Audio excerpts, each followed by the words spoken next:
অন্ধকারের ভেতরে এমন অনেক গল্প লুকিয়ে থাকে যেগুলো শুনলে শরীর শিউরে ওঠে। পৃথিবীর অনেক জায়গায় এমন কিছু ঘটনা ঘটে যেগুলোর কোনো ব্যাখ্যা আজও কেউ দিতে পারেনি। কেউ বলে এগুলো কেবল কল্পনা, আবার কেউ বলে এগুলোই বাস্তবের সবচেয়ে ভয়ঙ্কর সত্য। আজকের এই গল্পটাও ঠিক তেমনই এক রহস্যময় ঘটনার ওপর ভিত্তি করে। একটি নির্জন জায়গা, এক অদ্ভুত রাত, আর এমন কিছু ঘটনার শুরু যা একবার শুরু হলে আর সহজে শেষ হয় না। যদি আপনি দুর্বল মনের মানুষ হন, তাহলে এই গল্প শোনার আগে একবার ভেবে নিন, কারণ আজকের গল্পে এমন কিছু আছে যা হয়তো আপনার রাতের ঘুম কেড়ে নিতে পারে। তাহলে আলো নিভিয়ে মন শক্ত করে বসে পড়ুন, কারণ এখন শুরু হতে যাচ্ছে আজকের ভয়ঙ্কর গল্প। রাত তখন ঠিক ৩টা। রাহুলের মোবাইল হঠাৎ কেঁপে উঠল। সে গভীর ঘুমে ছিল। শব্দে ঘুম ভেঙে গেল। সে চোখ মুছে ফোনটা হাতে নিল। স্ক্রিনে একটা মেসেজ, আননোন নাম্বার। তুমি কি জেগে আছো?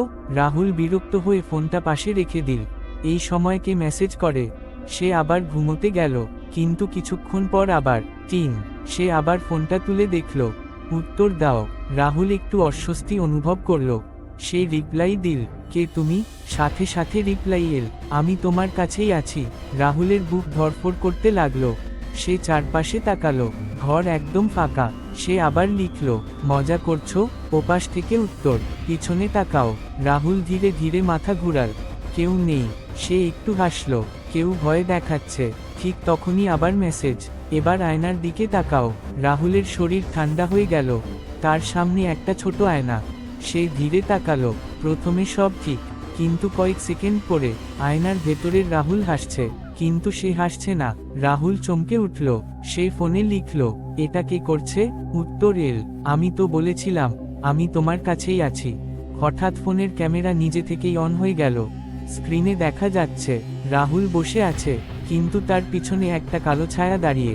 রাহুল ধীরে পিছনে তাকালো, কেউ নেই। আবার স্ক্রিনে ছায়াটা আরো কাছে। রাহুল কাঁপতে লাগলো। সে ফোন বন্ধ করতে গেল। ফোন বন্ধ হচ্ছে না। স্ক্রিনে শুধু মেসেজ, এখন আর বন্ধ করা যাবে না। রাহুল উঠে দাঁড়ালো, দরজার দিকে দৌড়াল। দরজা খুলছে না, জানালা বন্ধ। সে আটকে গেছে। হঠাৎ ঘরের লাইট নিভে গেল। পুরো অন্ধকার, শুধু ফোনের আলো। আবার মেসেজ, এবার তুমি আমাকে দেখতে পাবে। রাহুলের সামনে অন্ধকারে কিছু নড়ল।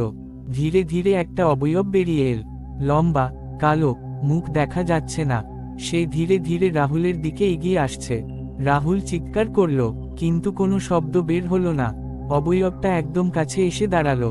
তারপর ধীরে বলল, এবার তুই মেসেজ করবি। হঠাৎ সব চুপ। পরদিন সকালে রাহুলের রুমের দরজা ভেঙে লোকজন ঢুকল। ঘর ফাঁকা, রাহুল নেই, শুধু তার ফোনটা মেঝেতে পড়ে। স্ক্রিনে একটা মেসেজ টাইপ করা, তুমি কি জেগে আছো? আর সেই মেসেজ পাঠানো হয়েছে একটা নতুন নাম্বারে। এরপর থেকে মাঝে মাঝে লোকজন রাতে ঠিক ৩টায় সেই একই মেসেজ পায়। যারা উত্তর দেয় তাদের সাথে একই ঘটনা ঘটে, আর তারা একসময় উধাও হয়ে যায়। কারণ রাত ৩টার মেসেজ কখনো মজা নয়, ওটা একটা ডাক, যার উত্তর দিলে ফিরে আসার পথ থাকে না। তাহলে এটাই ছিল আজকের গল্প। কিন্তু মনে রাখবেন, সব ভয়ের শেষ হয় না গল্প শেষ হওয়ার সঙ্গে সঙ্গে। কিছু ছায়া আমাদের সঙ্গেই থেকে যায়। আজ রাতের পর যদি হঠাৎ কোনো অচেনা শব্দ শুনতে পান, অথবা মনে হয় কেউ আপনাকে দেখছে, তাহলে বুঝবেন অন্ধকার কখনো পুরোপুরি ফাঁকা থাকে না। ভিডিওটি যদি আপনাকে একটুও শিহরিত করে থাকে, তাহলে লাইক দিন, চ্যানেলটি সাবস্ক্রাইব করুন, আর কমেন্টে লিখে জানান আপনি কি একা বসে এই গল্প শুনেছেন। আবার দেখা হবে আরেকটি অজানা অন্ধকার গল্প নিয়ে। ততক্ষণ পর্যন্ত আলো নিভিয়ে রাখুন।